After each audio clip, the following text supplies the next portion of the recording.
Après plusieurs années d'attente, le centre culturel d'Anderluy va enfin pouvoir se développer. Son inauguration a eu lieu hier. Une pierre tombale datant du XIIIe siècle a été retrouvée à Chaussée Notre-Dame, une découverte surprenante. Et puis un tournoi humoristique et des installations fraîchement rénovées, c'était le programme du rugby club de Binche hier.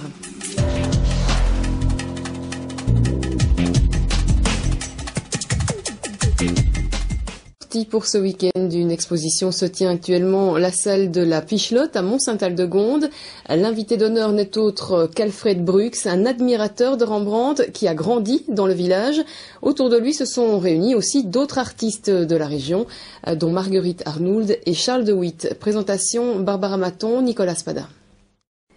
La secrétaire du Cercle d'Histoire nous avait prévenu, cette exposition surprend par le choc des différences. C'est une boîte où le chaud rencontre le froid, où l'extravagance côtoie le manque d'assurance, où les débutants exposent aux côtés d'artistes au CV déjà bien rempli.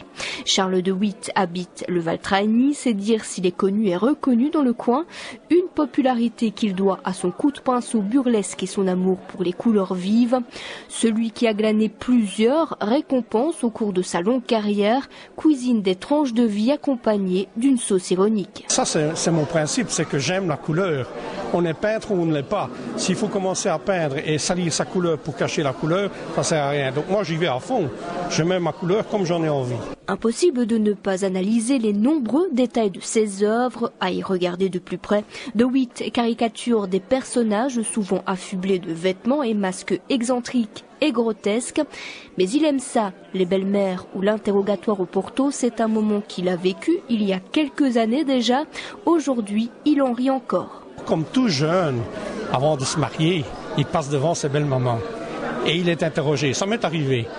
Et bien souvent, ça se passe avec un petit verre de Porto. Et voilà quoi. Et ici, le jeune en question, il s'est masqué. Parce qu'en fait, il y a un principe chez moi, c'est que chaque personnage a souvent un masque pour se camoufler derrière le masque. Celui-ci, il a mis un masque qui n'est pas très beau, comme sa belle-maman qui est en face de lui, quoi. Marguerite Arnould excelle dans le figuratif ou la représentation de quelque chose. Cette native de Leval qui préfère les couleurs tendres au tape à l'œil utilise la peinture comme moyen de communication.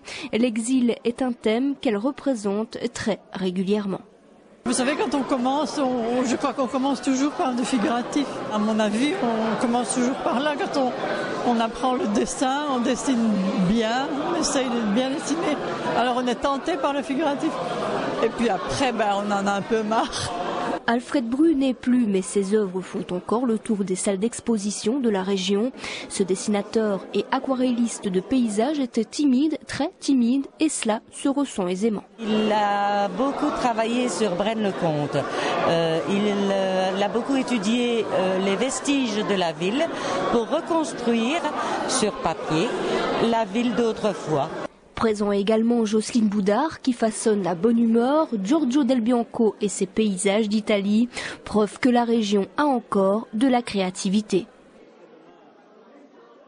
Voilà, c'est la fin de cette édition. Tout de suite, comme chaque samedi, vous avez rendez-vous avec la mémoire des rues. Demain, 10h, le 7e. Patrick Aumont reçoit cette semaine le bourgmestre de Morlan et Jacques Fauconnier. Et puis demain, toujours à 20h, cette fois, chronofoot. Excellent week-end à tous. Profitez bien de cette météo clémente. Au revoir.